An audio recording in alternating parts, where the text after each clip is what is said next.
MLA లేదు, MP లేదు, CM లేదు. ఎన్టీఆర్ ఫ్యాన్స్ జోలికి వస్తే మటుకి పేకలు దిగుతాయి. రబ్బ గుంటూరు డిస్టిక్ చిలకలూరుపేట నియోజకవర్గం. మీ ఎమ్మెల్యే గారి పరిస్థితి ఏంది? మా ఎమ్మెల్యే గారు ప్రజెంట్ ఇప్పుడు అభివృద్ధి మొదలు పెట్టారు. మన చంద్రబాబు కూటమి ప్రభుత్వం తరఫున సూపర్ 6 పథకాల్లో కూటమి ప్రభుత్వం అభివృద్ధి చేస్తున్నారు. మహిళలందరికీ ఉచిత బస్సు పంపిణీ చేస్తున్నారు. కాబట్టి ఇంకా సూపర్ 6 పథకాలు మొత్తం అమలు చేస్తారు చంద్రబాబు నాయుడు గారు. రాబోయే కాలానికి యూత్ మొత్తానికి మంచి భవిష్యత్తు ఉండిద్దని ఆలోచనలో ఉన్నాం. మా చిలకలూరుపేటలో మటుకి పుల్లారావు గారు అభివృద్ధి, రోడ్లు, కాలువలు, పంపులు, వాటర్కి, కరెంటుకి దిగులు లేకుండా చూస్తున్నారు. విడుదల రాజులు ఉన్నప్పుడు బాగుందా, ఇప్పుడు బాగుందా? విడుదల రాజులు ఉన్నప్పుడేమో స్కాములు, అక్రమాలు జరిగినాయి. పుల్లారావు గారు వచ్చిన తర్వాత మన ఈ అభివృద్ధి జరుగుతుంది. మరి ఇంకా నిరుద్యోగులు పడలేదని ఏడుతున్నారు కదా, వాళ్ళ పరిస్థితి? నిరుద్యోగులు అంటే వాళ్ళు అప్లై చేసుకోలేదు. నిరుద్యోగులకి అప్లై చేసుకుంటే ప్రజెంట్ ఇప్పుడు ఉంది, భవిష్యత్తు ఉంది. మన సూపర్ ప్లాన్ అమరావతిలో కూడా ఉద్యోగాలు అమలు పరిచారు. మీ ఊర్లో ఎవరికైనా ఉద్యోగాలు ఇచ్చినాయి? మా ఊర్లో వచ్చినాయి, చాలా మందికి వచ్చినాయి. చిలకలూరుపేట నుండి చాలా కొంతమంది వెళ్ళారు ఉద్యోగానికి. అప్లై చేసుకునే వాళ్ళు ఉంటే వాళ్ళకు కూడా ఉద్యోగాలు వస్తాయి. చంద్రబాబు నాయుడు గారు ఆయన ఆలోచనలతో ఆయన ఆలోచనతో ఇంకా షార్ప్గా ఆయన మైండ్ సెట్ ఆలోచించి ఇంకా 1 సంవత్సరం పూర్తయింది కానీ ఇంకా 4 సంవత్సరాలు ఇంకా అభివృద్ధి బాటలో నడుస్తారని మనం కోరుకుంటాం. చిలకలూరుపేట అంటే ఎన్టీ రామారావు ఫ్యాన్స్.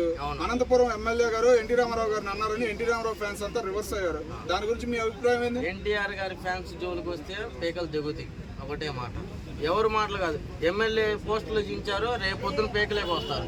ఎమ్మెల్యే లేదు, ఎంపీ లేదు, సీఎం లేదు. ఎన్టీఆర్ ఫ్యాన్స్ జోలికి వస్తే మటుకి పేకలు దిగుతాయి. రబ్బ దిగిపోతా ఉంటాయి. ఆయన ఇచ్చాడు, సారీ చెప్పాడు ఇంటర్వ్యూలో. పబ్లిక్ లోకి వచ్చి చెప్పాలంటే కొంచెం ఎవరికైనా కాస్త టెన్షన్ ఉండిద్ది. మళ్ళీ ఫ్యాన్స్ అందరూ ఏం చేస్తారు? టీడీపీ పార్టీలో ఉండి ఎన్టీఆర్ గారి మీద అంత అనుచిత వ్యాఖ్యలు చేయడం, ఆయన నోటి దోల వల్ల అట్లా మాట్లాడారు. ఆ నోటి దోల వల్ల అట్లా మాట్లాడారు కాబట్టి ఇట్లా ఫ్లెక్సీలు జరిగినాయి. ఇప్పటికి రేపటికి ఏం జరిగితే మనం ఎమ్మెల్యే అనక టీడీపీకి సంబంధించిన పెద్ద తలకాయలు ఉన్నాయి, టాప్ లో ఉన్న వాళ్ళు ఉన్నారు అంటున్నారు.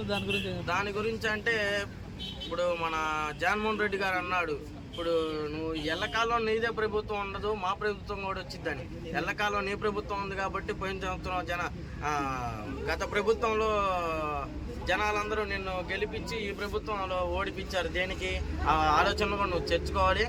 ఆలోచన ఒక్కసారి నువ్వు ఆలోచించి ఆ ప్రభుత్వంలో ఎట్ట చేసాం, ఈ ప్రభుత్వంలో ఎట్ట చేస్తున్నారు, అభివృద్ధి ఎట్ట జరుగుతుందని నువ్వు ఆలోచనలో ఉండాలి. ఎన్టీఆర్ ఫ్యాన్స్ ఎలా చల్లబడతారు? మరి ఎన్టీఆర్ ఫ్యాన్స్ మాటికి ఆయన సారీ చెప్పాలి. ఆయన సారీ చేస్తేనే ఎన్టీఆర్ ఫ్యాన్స్ చల్లబడతారు. లేకపోతే టీడీపీ పార్టీ కానీ చంద్రబాబు నాయుడు కానీ ఆ ఎమ్మెల్యే మీద ఏం చర్యలు తీసుకోలేదు. దాని గురించి ఏమంటారు? అది ఫ్యాన్స్ విషయం కాబట్టి రాజకీయం తరపున రాలేదు. అది ఎమ్మెల్యేనే కదా, టీడీపీ ఎమ్మెల్యేనే కదా ఆయన. మరి వాళ్ళు పై అధికారులు మరి ఏం చేస్తారో మనకి అంత ఐడియా లేదు. వాళ్ళు మటుకి ఎన్టీఆర్ ఫ్యాన్స్ జోలికి మటుకు రాకూడదు. ఎవరైనా కానీ, ఎమ్మెల్యే ఏంది, ఎంపీ ఏంది, సీఎం దగ్గరకైనా కానీ, ఆంధ్ర, తెలంగాణ ఎవరైనా కానీ ఎన్టీఆర్ ఫ్యాన్స్ జోలికి వస్తే మటుకు మామూలుగా ఉండదు.